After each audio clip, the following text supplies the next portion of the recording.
And we are live, and it is September. Hello, everyone. Welcome to the IT Hour. We are happy to be back, and we have a familiar face, friend of the show, Pam. Hi. Welcome. Hi. So glad to have you, Kelly. Oh my God. Hi, Pam. Hey, Ross. Keith. All right. So Brian, Alan, Shavaris. Woohoo. So yes, we've got You ever all feel like these. romper room? Yeah. Yeah. I see Kelly and I see Ross. All these familiar faces. Absolutely. What fun. James. Yes, it has been a while, James. You're right. I have been missing everyone. But yeah, it's good to be back. It's our favorite time of the week. So, Pam, how was your week? Anything fun for the weekend? For the weekend. Oh, it's just a nonstop party over here. Unts, unts, unts, unts, unts, Yeah. unts. Let's see, there's a farmer's market. I might drive up to Wisconsin. There's some stuff going on up there. Wisconsin has fun stuff. It Summer camp. does. Yeah, that's true. It has been what that was. Oh gosh, that was July, wasn't it? That was 2 months ago, yeah. Yeah. Yeah.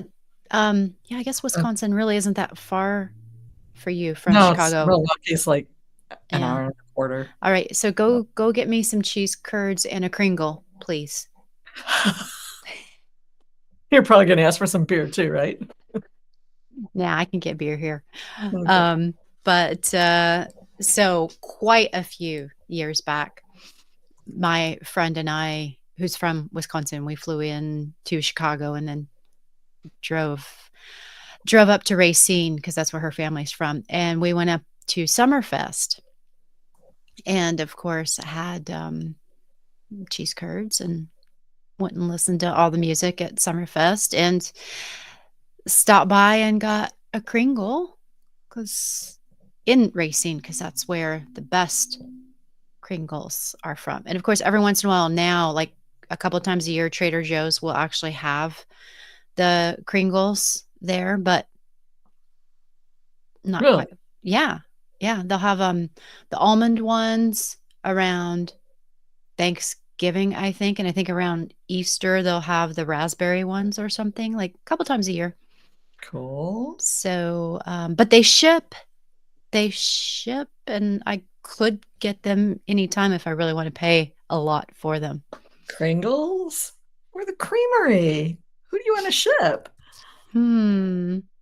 Well, it was really expensive to ship those 6 quarts of or pints of ice cream, but it was. Oh my gosh, I didn't know you did that. I did. It was worth it. Totally. I still have part of a pint left, but yeah, it was Totally. worth it. Thanks, Ross. That's right. I will have to go look up the name of the Kringle place. Well, Like, did you go? I just want to know if you went to the Cheese Castle because most of the places we went to were in Racine because that's where she's from. Uh, so that's where the Kringle place is. I just can't for sure. remember the name of it. I'll have to go look it up, but it's the ones that Trader Joe's carries, like the real deal, the I'll have to best look. place. Yeah, I'll have to look too. So Ross has posted an awesome definition of a Kringle. The best ones are the almond ones by far. They're my favorite. They're really good. Oh, and they freeze well too. So you can buy one, they're gigantic, and then put part of it in the freezer and then pull it out and warm it up. And It's excellent. Keith, Like, it might be, no, well, it might be it probably is. that one. Um, it definitely is in Racine, but I'll have to look and see if that's the right place or Oh, not. that's the one. That has to be the one.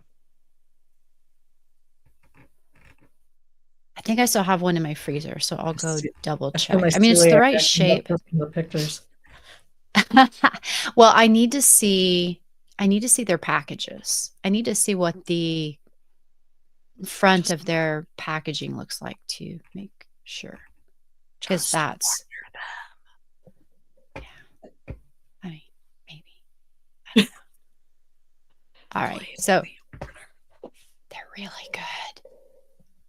They're like really good. All right. So anyway. All right.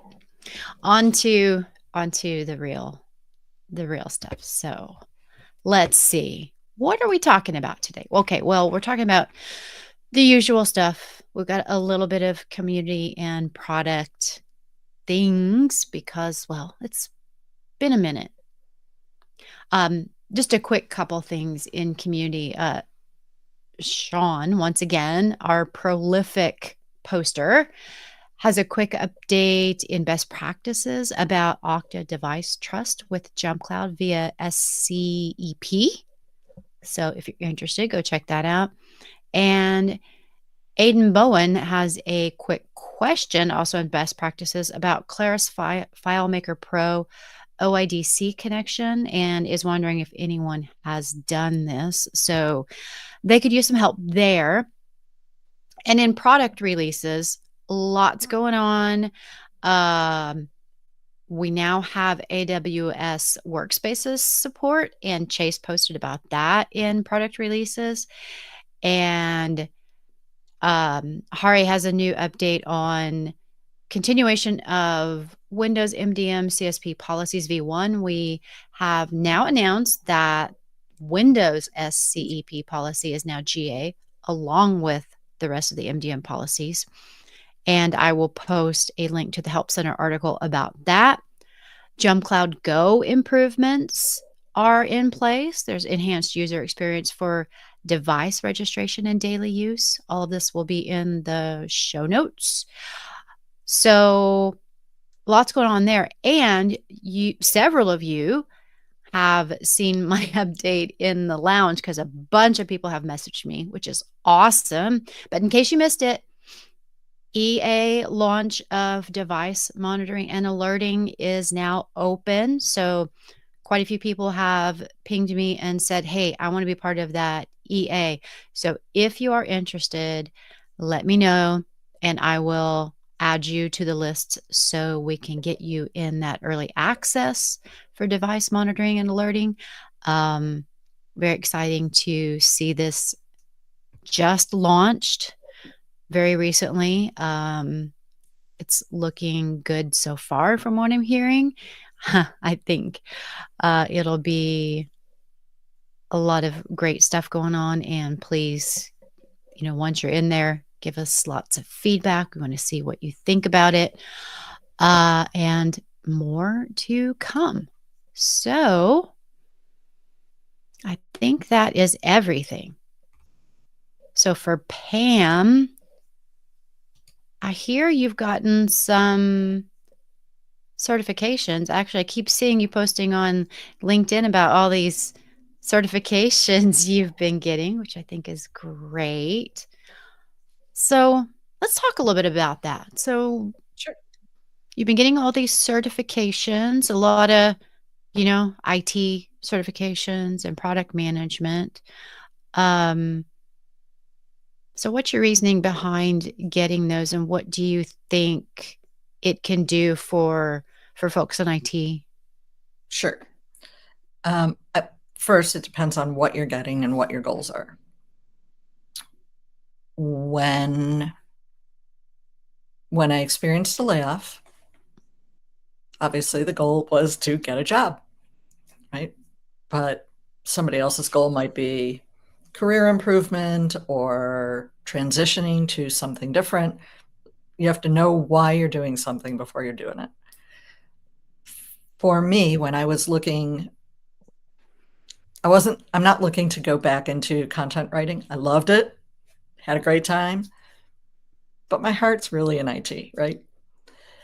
So, in order to get any kind of management position in IT, pretty much every JD, every job description is asking for some kind of project management.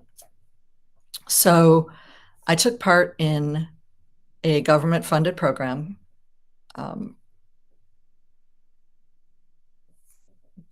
It's called the WIOA program, WIOA. So, excuse me.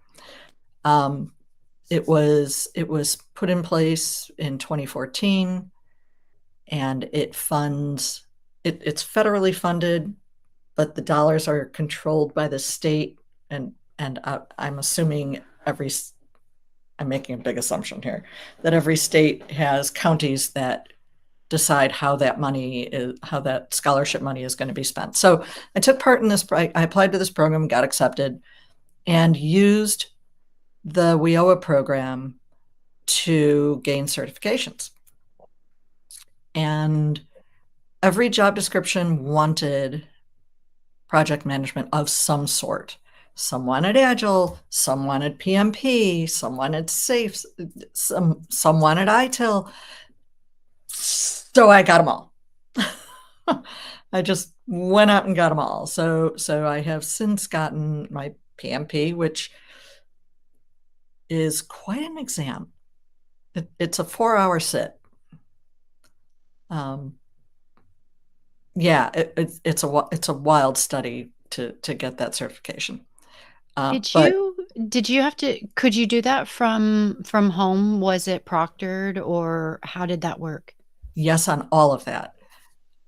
There was something wrong with my connection to them, that it didn't work, so I went to a testing center. But the PMI Project Management Institute does, I can't remember if it's Prometric that they use or one of the really well-known testing centers. And it is proctored. No, I didn't call it. I did actually call IT for help, Ross. And they couldn't help me. Instead, they just kicked me out. It was a very, very strange kind of thing. So I went into the center because you know what? It's a 4-hour test and I just wanted to be done with it. So I got my PMP. I got my Safe Agile, which also can be taken at home. It is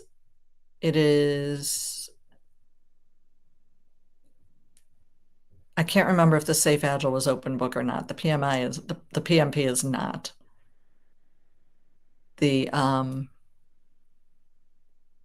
I'd got ITIL 4 foundations, which I gave a presentation on at a workshop at Penn State. I got, what else did I get? Lean Six Sigma Green Belt. And I got a Scrum Master, professional Scrum Master. The interesting thing is that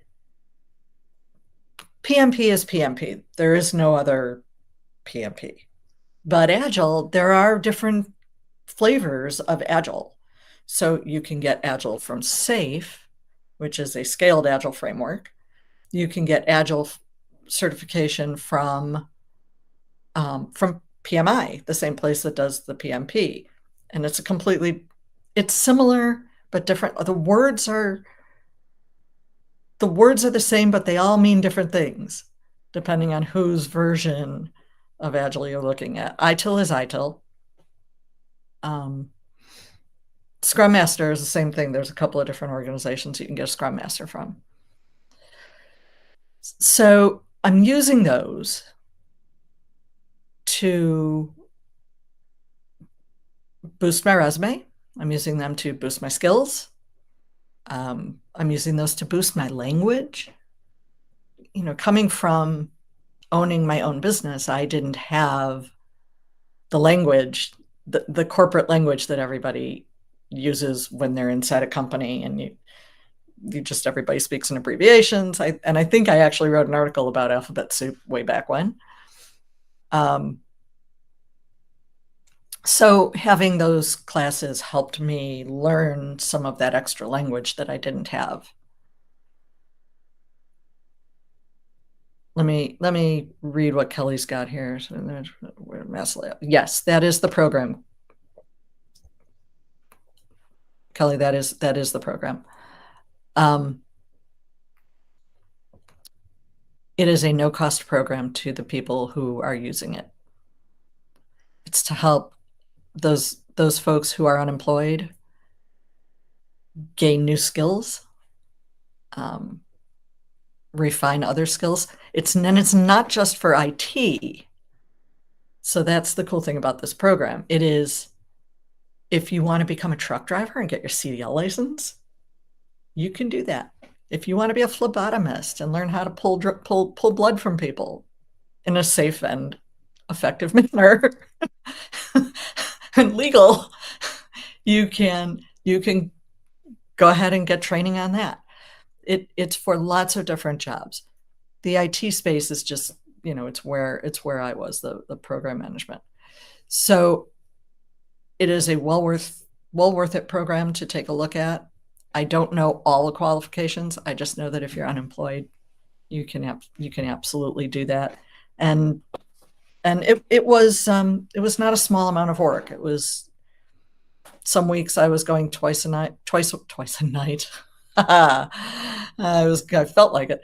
It was going twice a week. Some weeks I was going 4 nights a week. So look for a job all day, go to school all night.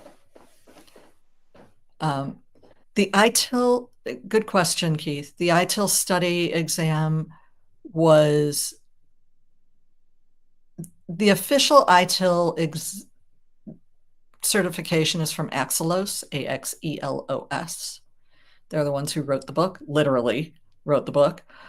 I did not find it difficult, but here's the key.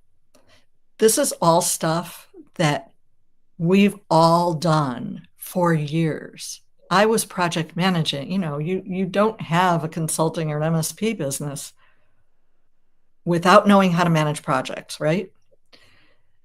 So I had been doing this stuff all along, sometimes in a waterfall method, sometimes in an agile method, always with ITIL principles. I just didn't have the paper that said, here it is. It was like being the scarecrow in The Wizard of Oz. You've got the brains, you just don't have the diploma. So now I have the diploma. Now there's proof that I have a brain. Careful.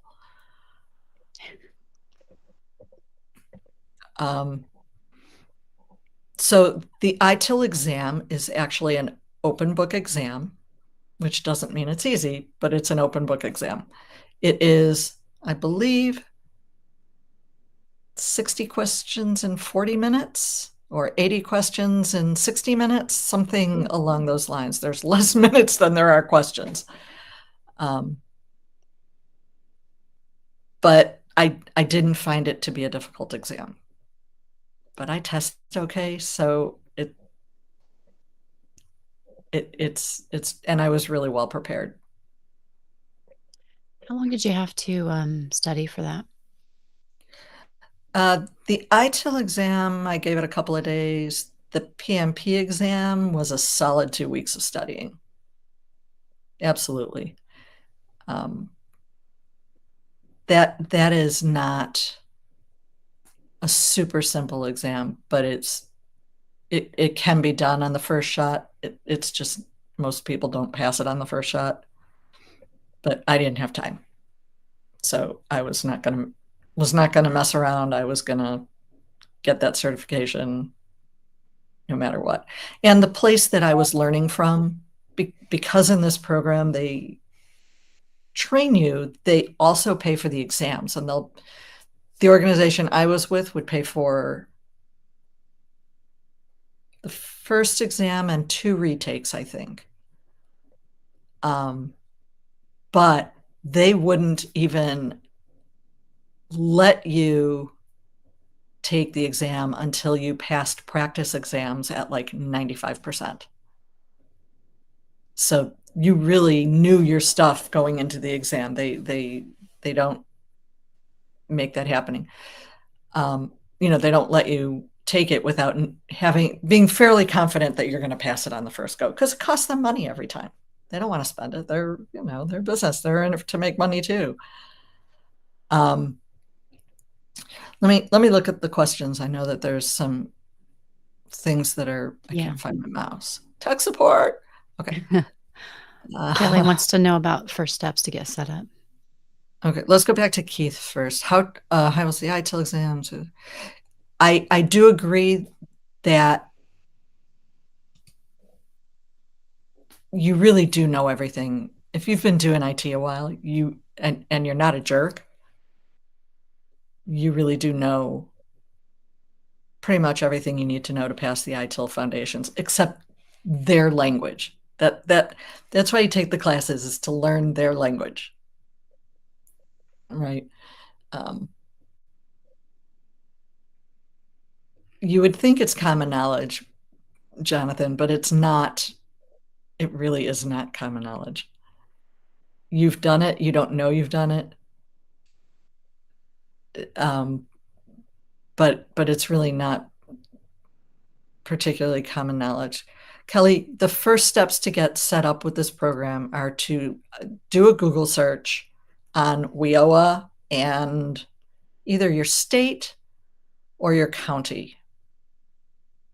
I know in my area, in Chicago area, it is county level. And I know Cook County has two what happens is, at least here, the county works with um, some organizations, some worker organizations, community organizations, who are there to help guide you in the process. So there's at least 3 different social organizations here that do it. I was working with one called National Able, but there are others, and they have career counselors, so they help with your resume, they help with your job search. I just finally got connected into, and it moves slowly. No lie, this stuff moves slow, because it's government. I just got connected into their IT sector, so they're helping me get connected to more IT related jobs rather than just general jobs. Um, so yeah, what Brian says here, register through local labor development center. I don't know where you are. They don't call them that here. Um, every state, city, county is going to call it something different, but it is something like that. And Jonathan, you may have had good mentors in your career, or you just might naturally know that value is the most important thing you can give to your users, right? Not everybody, not everybody is customer passionate, customer success passionate. Um, we always value, Brian, I'm reading your, also very valuable for getting reimbursed for the OJT and new hires. Yeah, and promoting from within, what WIOA calls upskilling. They will reimburse up to 50% of the hourly wage for up to 6 months of OJT.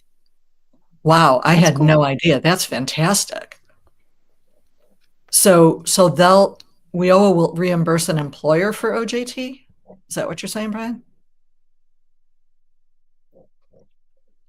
Oh, now we wait for his answer. Type faster. Okay. That's super cool. I had no idea. Um, yeah, I had no idea I was looking for OJT. I kind of didn't need OJT, but I needed the upskilling. It is a phenomenal program, and super, super helpful. Um, is it valuable? I don't know. I'm still unemployed, so I may not be the shining example of what certifications can get you, but if you are currently employed and you're needing to make goals, right? You're needing to decide what your next step is going to be. You're going to talk to your manager. You're going to make your career path. You're looking at a ladder. You know, getting other certifications might be well worth it for job security. It's tough out here right now.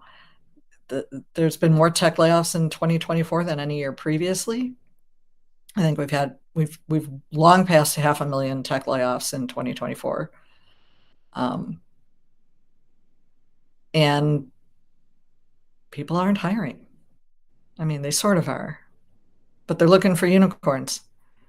So if you've got your blinders on thinking you're going to be at your job forever, you might want to take those blinders off and just prepare for the just in case, because it takes some of us by surprise.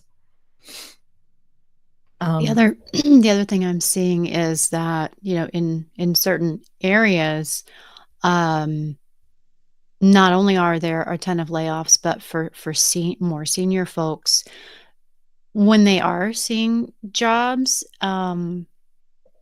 the pay is reverting back to 10 years ago or more. I've seen a lot of discussions about that. So it's yeah, and then you've got inflation on top of that. So it's really more like a 15 or more years ago pay when you look at how much everything yeah, costs now. yeah. It is. It is. It Ross. is. Oh, Ross, you and unicorns. It is. It is difficult out here. I won't lie. There are not many jobs. There are less jobs if you're looking remote. They are looking for people who have all the skills. It is no longer possible to get a job if you have 60 to 65% of the skills that they're asking for, because someone is going to have 68% or 70. Um, you need to fill all the recs that they're looking for. So better if you can upskill yourself while you're in your job, right? And make yourself more valuable to your company. This is interesting because Brian is saying, as an employer, you are encouraged to hire employees that need to be upskilled in technology. The keyword is technology skills. It's effectively a blank check. If you want to get promoted, suggest an OJT training plan. The employer literally gets reimbursed for your pay as a direct result of promoting you. That's super interesting. I wonder what the employer, Brian, do you know what the employer has to do in order to make that happen? I'm just going to ask you all the questions. Yeah, because that's not something we've been I've never heard of. unless the early career, because I haven't I am seeing a lot of that going on where companies will hire young and cheap and then do the upskilling because Cool. it's cost savings for them in a lot of ways. Sure, sure. Um, Brian, that as an makes sense. Yeah, you have to register with the same labor centers that an employee registers at. Okay. That makes a lot of sense. Yeah. That's that is very, very cool. Wow. I would love to see more employers, though, doing the same upskilling for older Wow. employees, mid to late career, rather than just focusing on younger folks, because I think that there's the potential to learn for a lot of people if they would just ask. Right. Rather than doing layoffs and saying, "Oh, we're gonna hire in these skill areas." They've already got some employees on staff that would love to learn new skills, like say in AI, but they just don't maybe know how to go about it, or they just need some time to learn it.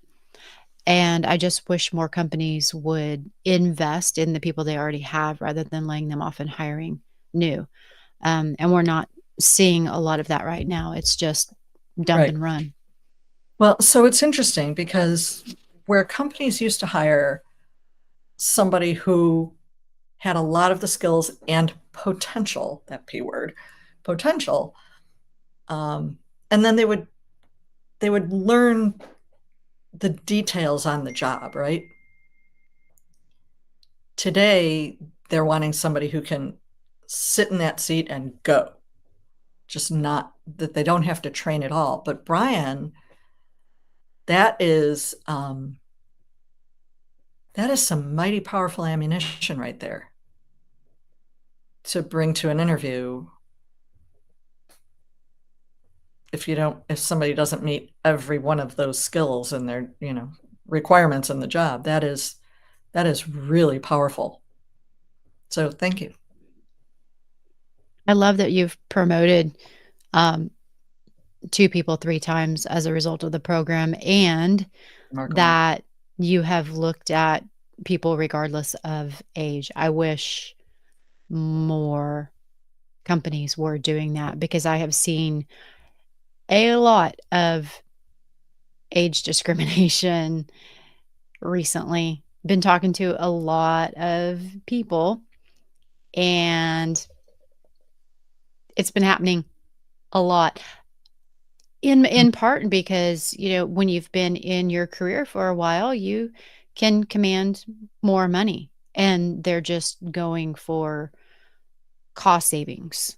So that's a big part of it, but there are other reasons too. So you lose that experience that people have, and I'm not just talking about experience in the job, but also just life experience and that gravitas that comes with being able to be calmer in a bad situation like ransomware or whatever other emergency can come up, and they make better decisions a lot of the time and can work through scenarios that could be very, very critical and think through the different outcomes instead of just making a rash decision. And I'm not saying that there are a lot of younger people that can do really well at that too, but Absolutely. you lose institutional knowledge and all kinds of things when you don't consider the folks that have a lot more experience. And I just see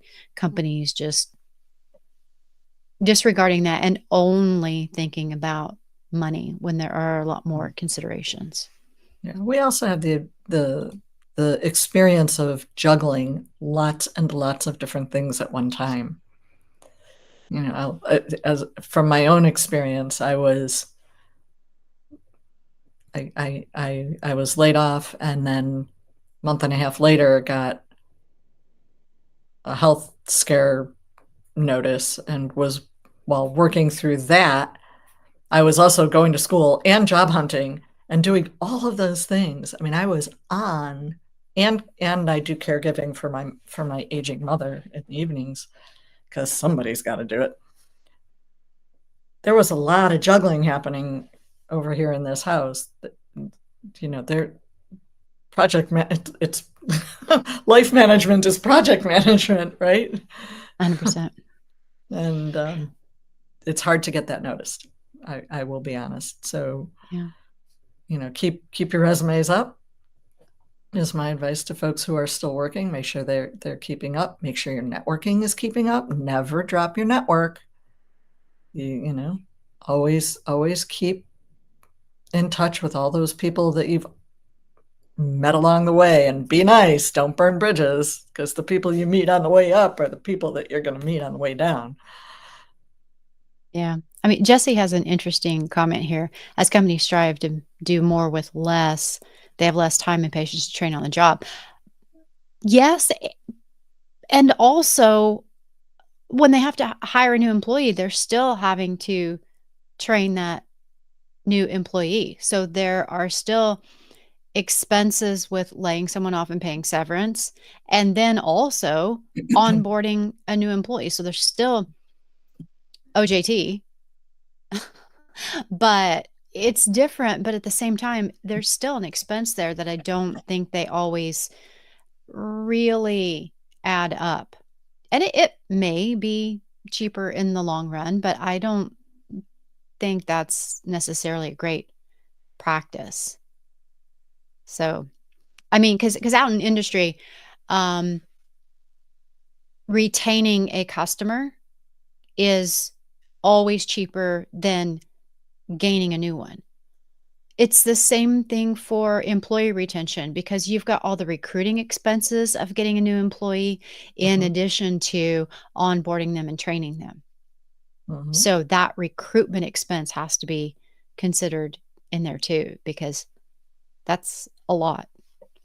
I think that's why the interview process for a lot of jobs are has become, 6, 8, 10 interviews in some cases, months of interviewing because they want to get it right. The problem is they can go through all that expense and time lost in work product and still hire the wrong person. And then they got to do it all over again. So now they've gone a year or 2 years with that open position. They haven't hired. It's it's the Hunger Games. I'm Oh, not but kidding. it's cost savings. Cost You savings. know, cost savings because they haven't had to pay that position for a year or two. True. True. But how much have they spent in 10 rounds of um, interviews with 5 or 6 different people, Hmm. interviewees, and Yep. the 8 or 10 different people that have done the interviews too. I mean, Yeah. if you really like seriously break it down and add it all up, um, have you really saved that much? Yeah. Oh, Jesse, you ask a really, really, really good question. Yeah. I do have advice. Don't spend money getting your resume reviewed. It's my biggest piece of advice. Ask me how I know. There are a lot of people out there who will charge you to do your resume. Um, every single person has a different opinion. I would,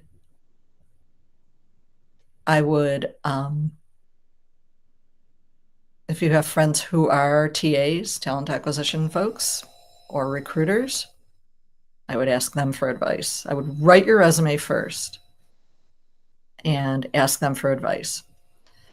The the general advice on writing resumes these days is make it suitable for the widest variety of ATSs you can reach. And there's lots of ATSs. There's Workday and um, Greenhouse, and I can't even remember all of them.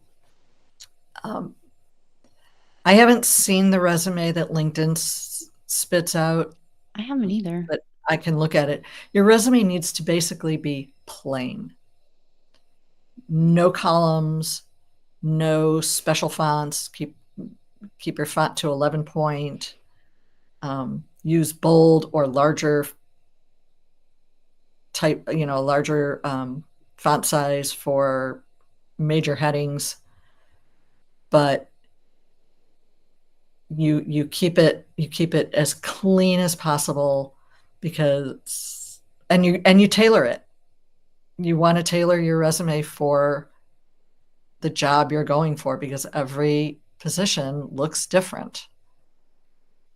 I Um, have gotten advice to try to tailor your resume slightly for the job you're going for, which, requires Absolutely. extra work because you're customizing it for every single position that you're going for. But when you put in the keywords from the position, you'll have Yes. a better chance of getting through the ATS. And a Correct. lot of a lot of folks I know have been taking the job description and their resume and putting it through one of the AI chats and Oh, I saying, do. here's the job description, here's my resume. Now customize my resume to this job description, and then editing from there because it'll give you like a better um output because it'll get it closer to that job description, or even using the job description and your resume to help you write a Mhm. cover letter. I don't actually Well, know how well those perform, cover letters but are sort of iffy, Beck. yeah. They, I've seen way more TAs who say they don't even look at cover letters than I have seen people who really read them. I, I don't know anybody who's gotten employed because of their cover letter. The resume, yes, but not their cover. Kelly, her affiliated program. I love that, by the way.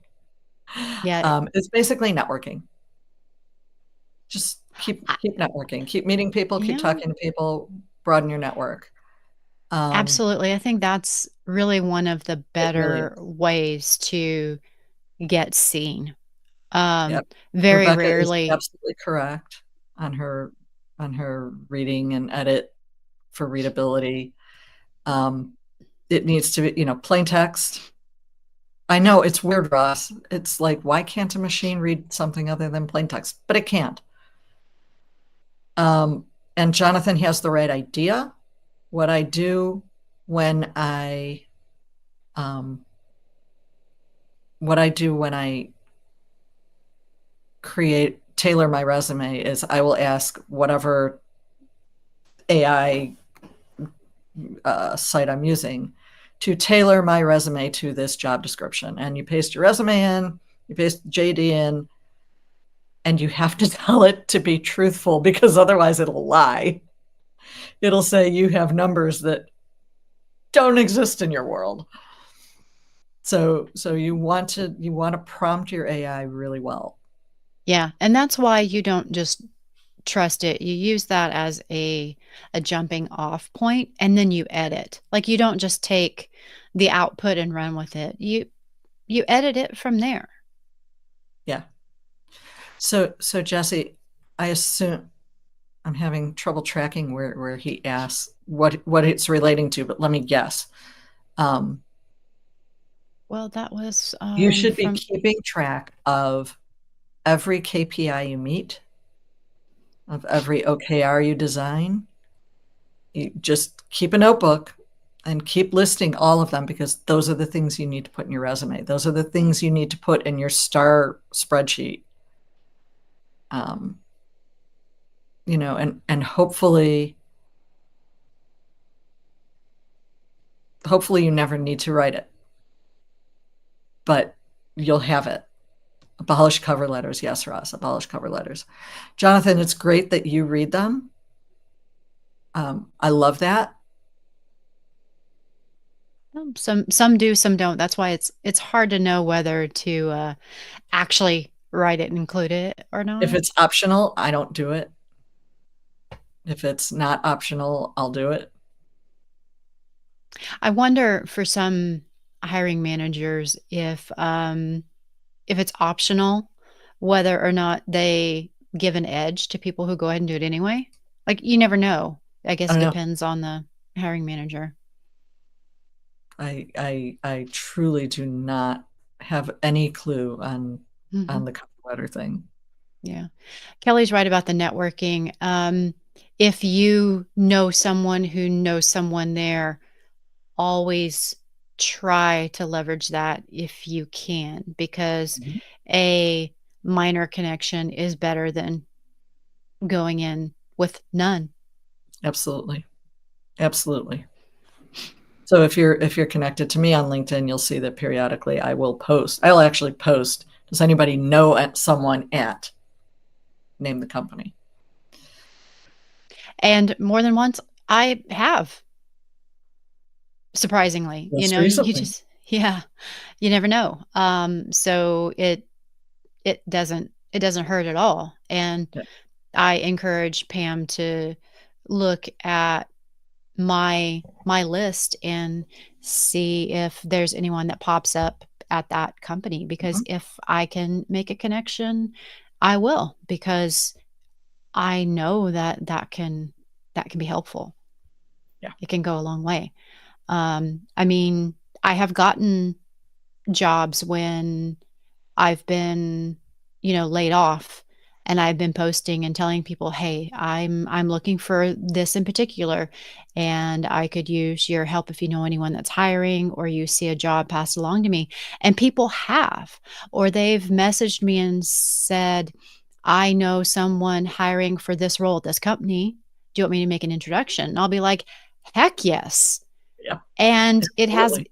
I have gotten jobs that way. It is incredibly important to, um, let people know you're looking, let them know what you're looking for, and,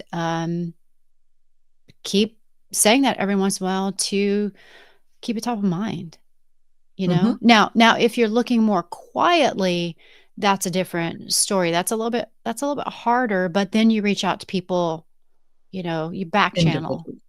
Right. Yeah. Yeah. So if you're gainfully employed and you're liking, well, if you're liking where you're looking, you're not looking. Um, but if you're looking to protect yourself, if you're looking to just keep your options open, not encouraging this, but you want to keep networking because you want to make sure that people know who you are all the time. And that's probably the biggest mistake that I made was not, you know, when I was in business for myself, I my LinkedIn was not super active, but it was active enough.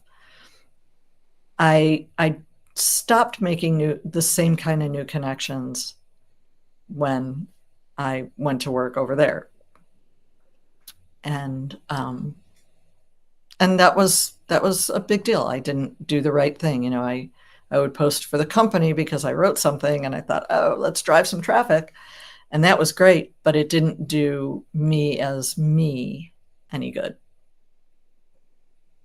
I would say the other thing is, you know, offer to help others when you don't need anything, um, Yes. because it builds goodwill. And, you know, passing on help to others is always a good thing. You're not, just doing things because you can, um, regardless of whether you think you'll need something in the future, just passing along anything you can do. Um, and then later on, if you do need something, you've already built up those relationships and that goodwill, so people will be more likely to help you later. If you only stop to talk to people when you need help, then it's going to be you will most likely get help if you've got really good relationships with people. But if you only reach out when you need help, people are going to notice, and they're going to be like, "Oh, there's Pam again. She only reaches out to me when she needs help." That's Hey, not true. hey. That's not true. But it's noticeable over time. I have a few people like that where it's like, I only hear from them when they need something. Like, they never check in on me and just see how I'm doing, or to celebrate, um, the new podcast, Yeah, or, you know, an award or something, just anything. yeah. I'm going to give one last piece of advice for folks who are unemployed adjacent. What happens to the people who are not employed is that everybody is all let me help, let me help, let me help the first 3 months, and then it goes away, as if the unemployed person has something contagious. The folks who are out there who have been looking for 6 months, 9 months, 12 months or more really still need friends who are employed to talk to. We it's it is very hard and it's very lonely. So if you've got friends who are looking, even if you can't directly help them, be there for them. They need it. They probably won't ask for it because it feels needy, feels a little desperate. So they probably won't ask for it. But be there for them. Yeah. It's huge. Just being remembered. Mm-hmm. Um, I was, let's see, the last time I was laid off, I was out of work for a good a good 6 to 9 months. And yeah, at first everybody's always asking after you, and then after a while, they unless you're constantly out there saying, "Hey, I'm here, still Yep. looking," you know, people just kinda they are afraid it's contagious, I think. I'm not sure. Or they just feel bad because they can't help you, and so they kinda Uh, shy away. or survivor's guilt, which is dirty guilt. You know, it's this is it takes a village to keep things going, right? We got to help each other. We got to watch out for each other. We are all the same here. Yeah, absolutely. I mean, um, and hopefully doing some of these things like, you know, just keeping your resume up to date so you remember the things you've accomplished. Because if you go Yes. back when you absolutely have to, it's much harder to remember. So keeping just a file, like we said earlier, about your accomplishments Yeah. as you accomplish them, because you have to do it for your reviews anyway. Like if I don't write down my accomplishments for my reviews, then I'm going back 6 months later and I'm like, "Dang, what?" I have to Oh, go back and that was a figure out what all I huge did. mistake I made. Yeah. Yeah.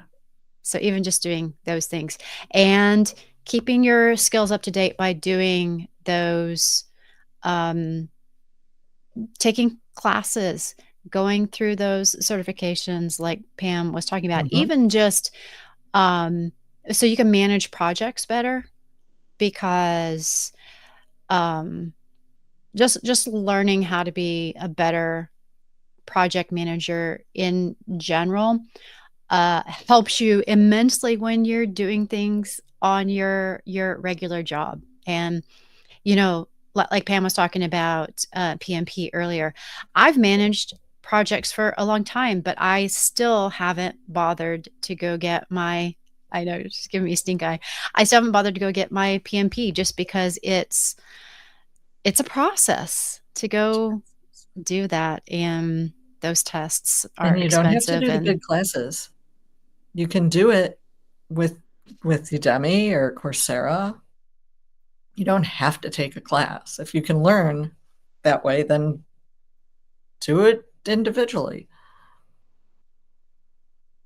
yeah. Oh, that's Virtual interesting coffees. about the, impact document, Ross. Is that, just your like, your list of, accomplishments, recent accomplishments and things? Because it made me think about, our user manuals that we do where, we write about, how we like to be communicated with, some interesting things about us, just so people can kinda get to know us before like, when you're new, you can go get to know about your colleagues and, kinda understand how they like to do things, how they like to be communicated with. In fact, somebody brand new just read mine before they had their first meeting with me, and I was like, "Oh, yeah, I kinda forgot that that was out there." Right. I read I it not loved too. that, by the way. I thought that was genius. Yeah, and I looked at it not too long ago, but it's over 3 years old. I probably need to go double check it again and make sure that it's up to date. I think I looked at it a year ago, but it never hurts to go back and just say, "Hey, has any of this changed? Right. Do I still feel that way about things?"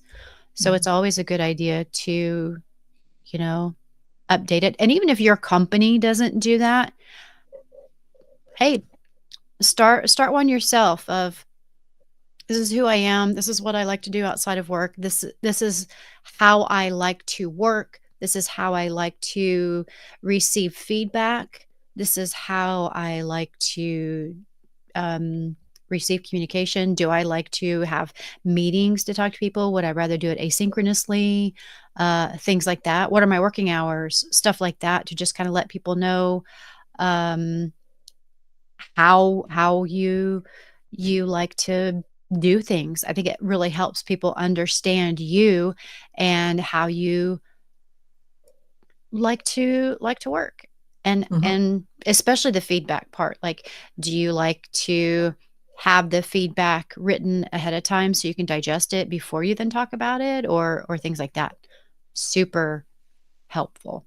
Yeah, user manuals in that regard are terrific. I think what Ross is talking about is here's what it's the star chart, the situation, the title, the the action that you performed, and the result. Mhm. Um, and not a star chart. I mean, it is.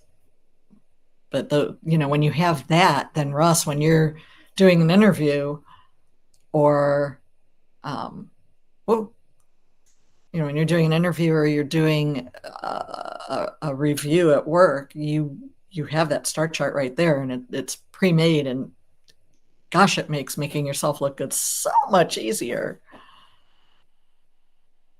Situation, target, action, result. Situation title. I've never heard it title. Let Hmm. me find mine. Yeah. I mean, I'm not sharing mine, but I will find it. Yeah. I'm just trying to remember Do how not how want to I see the heard it instant data. at one of the orgs I was at previously. I don't think it was title. I think it was situation, target. Like, what were you targeting, the action you took, and then the result. Yeah, I think it depends on who's writing it, Yeah, I honestly. think it totally depends on your org. But I like what Ross said in his template: team leadership, authored and co-authored documents, cross org impact, mentorship and education, customer consultant and support, good for company, hiring, other. That's nice, Ross. Yeah. That's got some good info.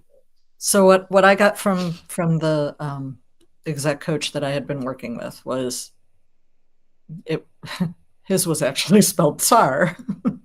So it was the title. So if you were putting it on your resume, it would be the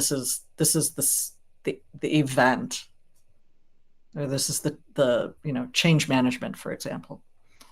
And then the S is situation as I found it, action I took, and result of my action. Mhm. Yeah, So that, but whatever works, you need the star. totally. Yeah, Jonathan, there are some companies that do the personality profiles. It could be the Myers-Briggs, or it could be um what are some of the, I mean, I've seen people do a bunch of other ones. There's something that has a color involved. Um there There are are a bunch of those tests. Yeah, disc is Oh, popular. Becca says disc. I haven't done disc. Um I think some of our leadership has, but yeah, there are lots of them. As long as everybody does the same one, then that way you can kind of like align things. I mean, there's good and bad to those, right? Like, Myers-Briggs is probably overdone at this point, but it gives you a common frame of reference. So that can be that can be helpful. Gosh, I did that one probably over 20 years ago at the university. We did it as Yeah. we actually had a facilitator come in and do it. It was on paper and everything. So it's the old school style. like that. I mean, it was, I think we did another one via Covey. It was like a leadership one where I was in some sort of leadership class, and we did like the whole have people hand it out to people and have them kind of tell you things about yourself. You No, know, wait. No, Rebecca, the whole world does not want to know because that actually can give way too much information. You don't want to share that publicly. what am I? I'm a human being. Uh, I yeah, purple and teal. Uh, I have not used disc, so I don't know what I am. Oh, MBTI. I think it has changed since the last time I took it, to be honest. Like, I always would say that I was what I was back then, but I think I've in 20 years, I have changed a lot, and I actually don't think it's accurate now. Um, because I used to be terribly introverted, and now I think I'm kind of more like I go back and forth between introverted and extroverted. Like, it depends on the situation. So, I know that's also an energy thing, like where you get your energy from. And sometimes I get my energy from being around people, and sometimes I need to be alone to recharge.